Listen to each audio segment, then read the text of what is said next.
Hi, my name is Kay Morris. I work for Mineola ISD IT department.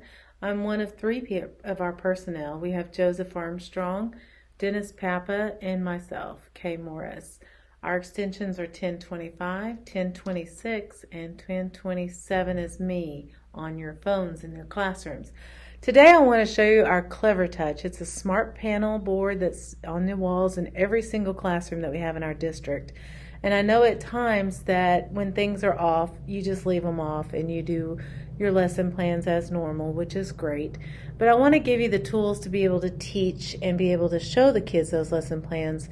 Instead of just giving verbal clues, you can also use the Clevertouch.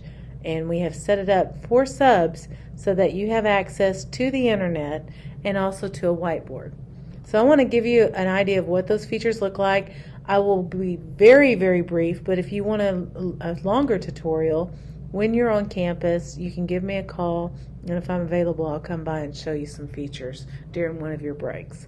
So I wanted to give you a holler about the Clevertouch. The Clevertouch is in most of our buildings. We do have a few Aver boards that we're about to get rid of at high school, and we do have a new line, which is a new product that we're working on that runs very similar. So just realize that those are a little bit different.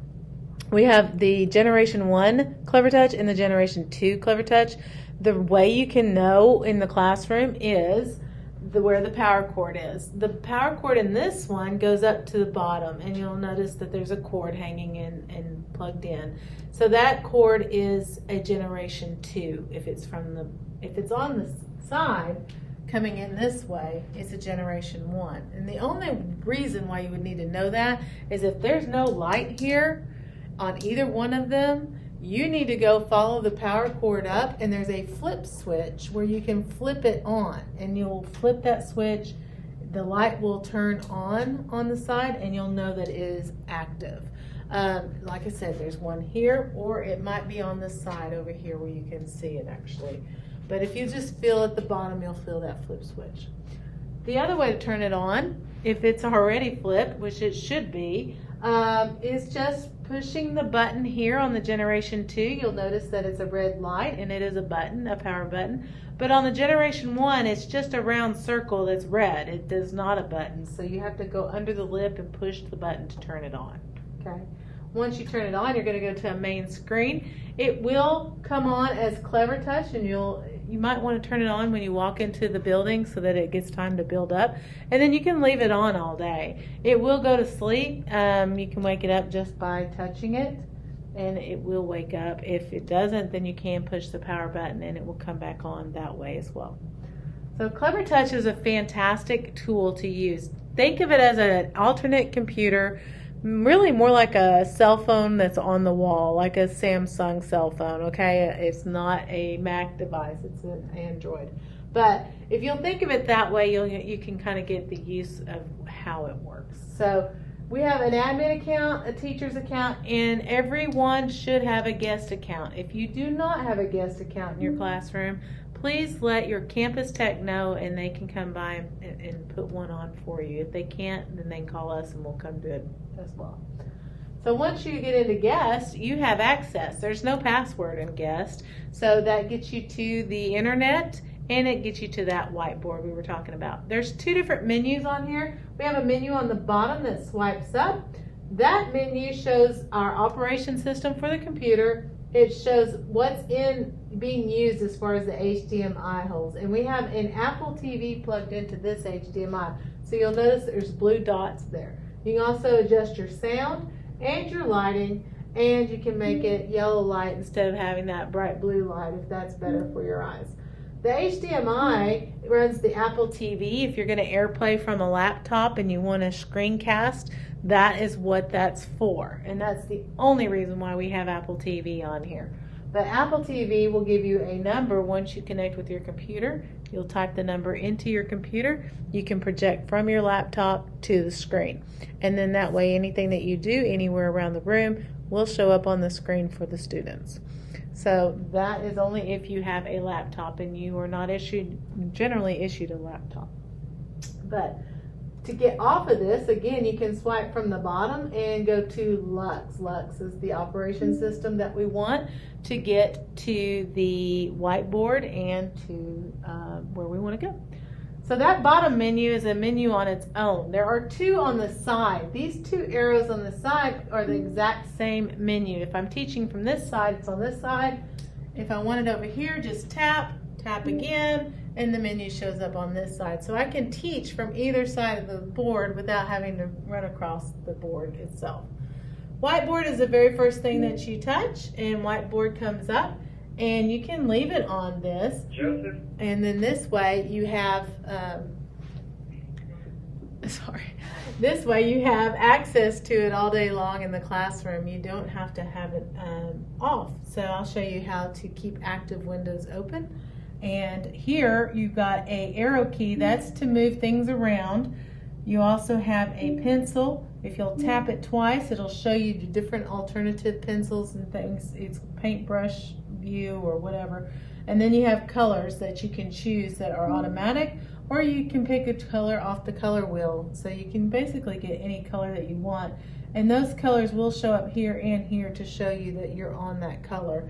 You do have to go back in there to change those colors. It will stay that color. So then you can write on the board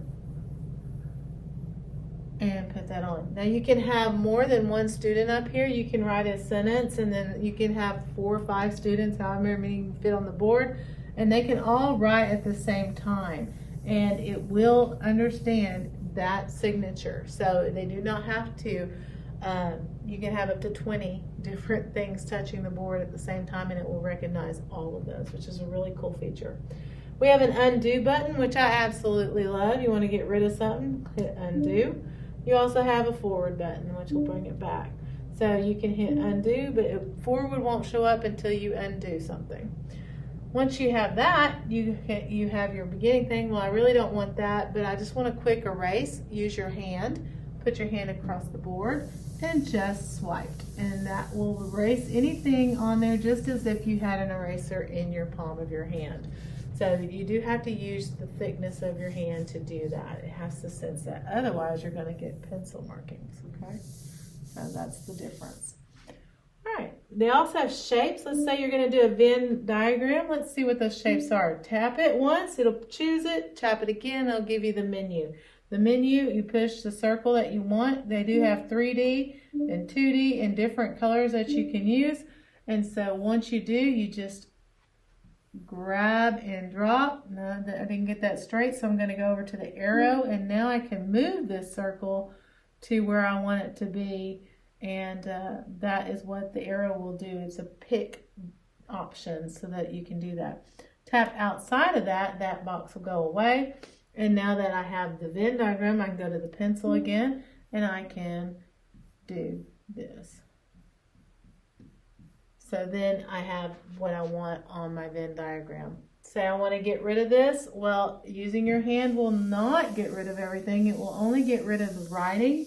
To get rid of these circles, you have to use the eraser button on the menu. So if you'll tap the eraser, you draw a line through the one you want to get rid of, and it will go. If you want to get rid of both at the same time, you just swipe across both, and then it will go away. So that's another feature that I really like about this board. Say you do a project and you want to continue to another clean page, you can click the plus sign and it'll go to a new page. You want to change your backgrounds, that's over here in the menu button. There's a little pancake down here. If you'll tap it, you'll see that there's options of new page. You can start a new one, open. You can save it. It's going to save to the file system on the panel. It will not save anywhere on the internet or anywhere else. So it will be there. And then you can probably not email it because you have to set up email. So you do have those opportunities. You can QR code it. If you do a great lesson, you want to save it for yourself, you can QR code it to your phone. It does not work on the student Chromebooks. So they usually don't have the QR codes on there. This little pencil right here is an annotation device. It works on everything except whiteboard. It will open the menu in whiteboard, but you'll see it's grayed out. And the reasoning that is because this is an annotation device. It already has a pen and a highlighter. So we're going to go to the home button by hitting the pencil. And it does move wherever to get out of the way, so you can move it. I usually keep it on the side of the board. And then down here you have the home button. So we're going to click on home, and home will take you home. So that's back to your main menu, correct? Then you have your files. Files, where did those saved whiteboard projects go? They're under a file called whiteboard. So they will be there. And you'll also probably see other people's projects that didn't erase that are there as well. There's a door to get back out of files right there. We're going to go back to the menu. The browser. The browser will take you to the internet. Most of them should be set up on Google Chrome.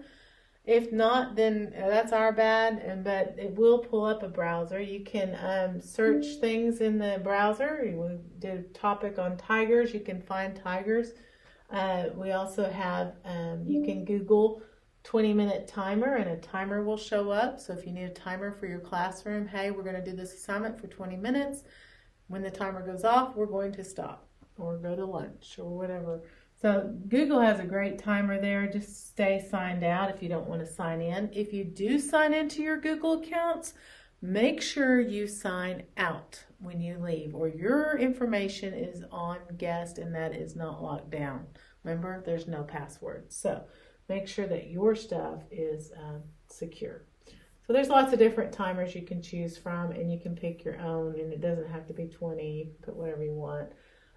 They won't download. They'll just run from the board and you hit play. So we're going to stay on that page. And so I'm going to show you one more real cool feature real fast that will take something from the internet to your whiteboard. And first I want to show you annotation does annotate. Click on annotation, the pencil. Click on the other pencil. The toolbox will show up. It does take a minute. It can be moved around just by moving it around. Once you hit on what you want, the color that you want, you can draw and circle things as you're talking about these things on the internet. To get rid of anything, hit the broom and it'll go away. To get rid of this whole feature, click the X. And I want to show you this really cool cutting feature. There's one with scissors with a little hole. That you can cut and take things from the board and go to whiteboard. So I'm going to hit whiteboard at the bottom, or save. It can save in your whiteboard file. But we want to go straight to whiteboard. If you'll click that, it'll successfully take that cut and paste it onto a whiteboard. So now you put on arrow, you can move this around, and now you can write whatever about the topic that you want written, or have kids come up and talk about and write words up on the board, however you'd like to do. One of the other cool features about backgrounds on your Clevertouch is they do have a texture background where you can do handwriting. Handwriting is real great for primary students who are still trying to write in the lines. It can pull up lines. In music, there's music notes. For sports, we have football fields, basketball fields, and volleyball, soccer. They have all different kinds. The only thing about this is you got to remember is to go back to none, because it will keep it on that on everything that you load. So make sure that you go back to the original if that's what you want. All right, to get rid of this is, I wanted to show you one more thing with this. You can go to pencil and you can draw, like pull up a picture, just the picture, and then you can have the student draw and trace over that picture. And this is going to be real sketchy, okay? But then you can go to the pencil, the arrow, and move this out of the way. And now your drawing's still there. So now that they can continue to trace or make a picture out of that picture. So that's kind of a fun feature, especially for the smaller kids that are still learning how to draw. That's kind of fun. You can put a big tiger face up there and they can circle around the tiger and make their own. So to get rid of this, go and click off of it. We're going to, again, hit the eraser, draw a line through it. And here, will it do? Yes, it will. As long as it's connected. If there's no holes, it will go away. So So that's whiteboard, and that is the internet, and that is really all the tools that you need to know on here except active windows. When you have a cell phone, your stuff does not go away. It stays there where you have to close every window out, right? Well, this board is the same way. It will not close until you go into active windows and close it.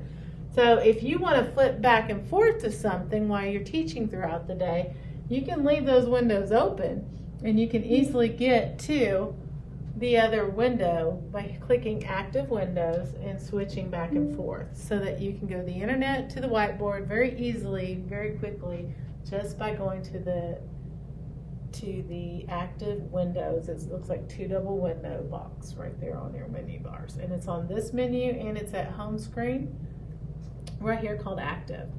At the end of the day, click lock. It locks the board back to here. Now remember, guest has no passwords, so you want to make sure that the kids kind of don't know that, you know, but it's still here, but at least your lessons aren't up.